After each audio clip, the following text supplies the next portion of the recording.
Hey everyone. As the title indicates, this is a video about the FlipperZero and our friends to the north in Canada. And normally I wouldn't make fun of people up above the 49th, but your government's sometimes in competition with ours about who can do sillier shit. Yes, there has been news about a ban of the FlipperZero in Canada. I reached out to my buddy, Ian Runkle. If you don't know Runkle of the Bailey, definitely check out his YouTube channel. I'll link it below. Way smarter than me, law talking guy, also firearm person, a very nice guy. And I was like, hey man, what the hell y'all doing up there? What's your government up about? He's like, yep, serious eye roll.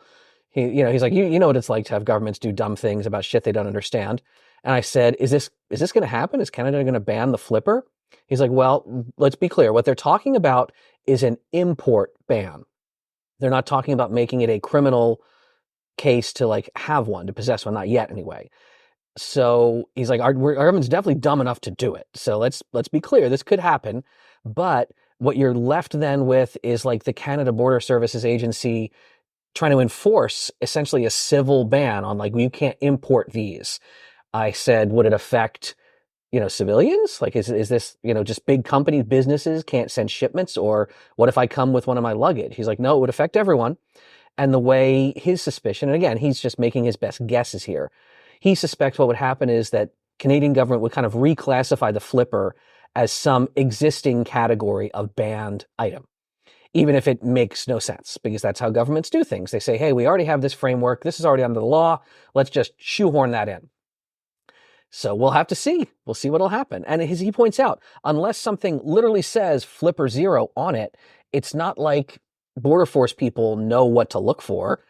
And you could does that mean a hack RF is like not allowed? Does that mean a chameleon from the like kind of prox grind people is not allowed? Does that mean that any number of other tools, because the flipper is like a lot of other tools all kind of sandwiched into one. Does that mean they're also all banned? Probably not. There are even clones, or not really clones. There's competitors to the flipper. I should have screenshotted it. On like Instagram, I saw something just the other day as an ad. I'm like, that's trying to be a flipper. It literally is trying to do some RFID shit and some wireless stuff and some sub-gigahertz radio stuff, but it looks completely different. If anyone knows what it is, tell me down below. And we'll see what it's probably going to be a slightly cheaper thing that won't have nearly the community support. If you're not hanging, like I'm running Extreme on my flipper now. I'm in Rabbit. If you're not in Rabbit Labs, like I don't know if that's a public or private Discord, but my friend the Rabbit and like his whole crew, like they are doing incredible flipper development, including, add-on board type products. This is our add-on board, obviously, here for the Nard Sam. But like if Canada bans the flipper, is it ultimately going to do much? Probably not. It's going to cause some headaches. And then other people will either start using other tools or Canada will try to ban them. And of course, criminals will continue doing criminal things, which most people aren't doing with the flipper. The worst thing happening with the flipper is kids doing dumb shit, like setting off all of the loudspeakers at a Target or something like that. So yeah, if you're a teenager, don't do crap like that. If you're Canadian, don't steal cars. Not like you're going to do that. And hopefully you get a flipper. And you know what? Don't say I don't do nothing nice for you.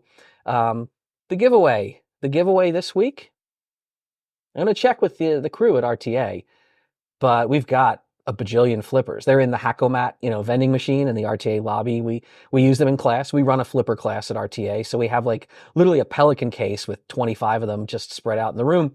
That's why mine's green. So I can always identify it immediately on the table. I'm like, oh, that one's mine. Let me grab that among the sea of other flippers that are hanging out. But yeah, giveaway this week, FlipperZero. If I can pull it off. You know what's actually really fun? Yeah. I'm going to give it away to a Canadian. So if not immediately, you got a couple days to sign up, but I'm going to go into my management interface when I pull winners, and I'm just going to keep hitting generate winner until somebody comes up with a Canadian address.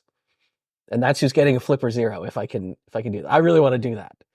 I better do it quick before your government does something stupid, huh? Okay, enjoy that. Maybe I get to do this for you. If you have other flipper questions, I mean, you can ask me stuff down below, but I'm just going to ask people like the Rabbit or other people in my companies. So yeah, have a good time with that. And wherever you are, north or south of the 49th parallel, stay safe out there.